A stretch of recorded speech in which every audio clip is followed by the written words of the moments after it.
दोस्तों, कहा जाता है कि दाऊद इब्राहिम के मन को कोई एक्ट्रेस अगर भा जाती थी तो वो उस एक्ट्रेस से अपनी प्यास बुझाने के लिए तड़पता रहता था। अब चाहे वो सात समुंदर पार दुनिया के किसी भी कोने में क्यों ना हो, दाऊद कैसे भी करके उस एक्ट्रेस को अपने ठिकाने पर बुला ही लेता था। अगर वो एक्ट्रेस मना कर देती थी तो दाऊद उस एक्ट्रेस का करियर तो छोड़ो, उसकी जिंदगी तक बर्बाद कर देता था। और ऐसा ही कुछ माधुरी दीक्षित के साथ भी हो चुका है। ये बात उस जमाने की है जब एक तरफ श्रीदेवी का करियर धीरे धीरे खत्म हो रहा था और दूसरी तरफ माधुरी दीक्षित का करियर बुलंदियों का आसमान छू रहा था। माधुरी दीक्षित 1990 की धक धक गर्ल के नाम से जानी जाने लगी। बच्चा हो या फिर बूढ़ा, माधुरी दीक्षित और माधुरी की फिल्में सभी की पसंदीदा बनने लगी थी। माधुरी दीक्षित ने राम लखन तेजाब जैसी फिल्मों से बॉलीवुड में आग लगा दी थी। जहां माधुरी दीक्षित की चर्चा देश विदेश में होने लगी, वैसे ही दाऊद की काली और हवस से भरी नजर माधुरी दीक्षित पर पड़ जाती है और दाऊद उसे फोन करके अपने दुबई के अड्डे पर एक रात के लिए आने के लिए भी बोलता है। लेकिन माधुरी दीक्षित सफलता के उस चरम यानी कि नशे में थी जहां से उसे सब छोटे लग रहे थे और वो मना कर देती है, जिसके बाद दाऊद के गुस्से का ज्वालामुखी फूट जाता है। एक नई नवेली एक्ट्रेस ने दाऊद को मना जो कर दिया था, लेकिन यहाँ से पूरी कहानी शुरू होती है। माधुरी दीक्षित 1990 के सबसे खतरनाक डॉन दाऊद के नाम से अनजान थी। दाऊद ड्रग का बहुत बड़ा व्यापारी था और दाऊद ने अपने ड्रग के कारोबार को बढ़ाने के लिए बॉलीवुड को चुना। और बॉलीवुड में दाऊद का एक ऐसा खौफ था कि बॉलीवुड का धुरंधर भी दाऊद के नाम से ही अपनी पैंट में मूतना शुरू कर देता था। ऐसे में अगर कोई भी दाऊद को मना कर देता तो दाऊद उसका करियर ही खत्म नहीं करता था बल्कि उसे मरवा भी देता था। लेकिन उस वक्त माधुरी ये नहीं जानती थी कि पूरा बॉलीवुड दाऊद के फोन कॉल पर ही उसके इशारे पर नाचना शुरू कर देता है। और माधुरी इस बात से भी अनजान थी कि दाऊद को मना करके उसने कितनी बड़ी गलती करती है। और कुछ ही दिन में माधुरी को अपने करियर की पतंग कटती दिखाई देने लगी, क्योंकि दाऊद के एक फोन कॉल से बॉलीवुड के बड़े बड़े प्रोड्यूसर और डायरेक्टर ने माधुरी दीक्षित को अपनी फिल्मों में लेने से ही मना कर दिया।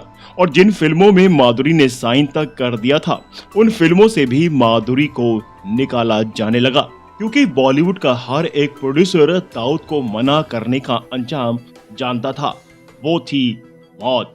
इसलिए दाऊद के मना करने के बाद कोई भी माधुरी के साथ फिल्म ही नहीं करना चाहता था।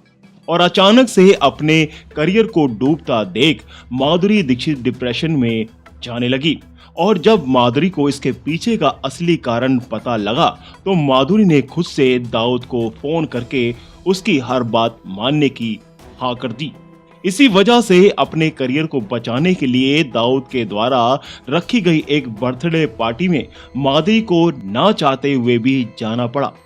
खबरों की माने तो दाऊद की बर्थडे पार्टी में दुबई जाकर माधुरी दीक्षित ने ठुमके ही नहीं लगाए, बल्कि पार्टी खत्म हो जाने के बाद दाऊद के साथ एक रात भी बिताई थी।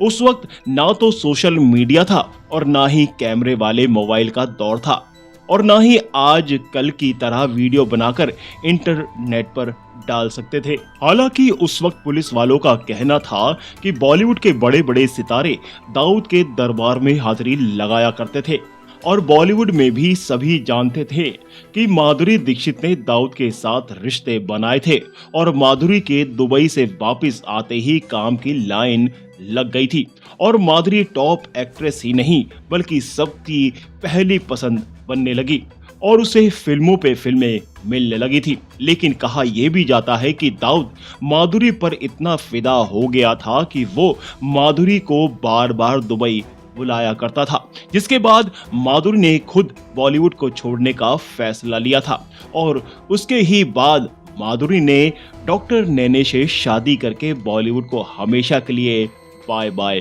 कर दिया।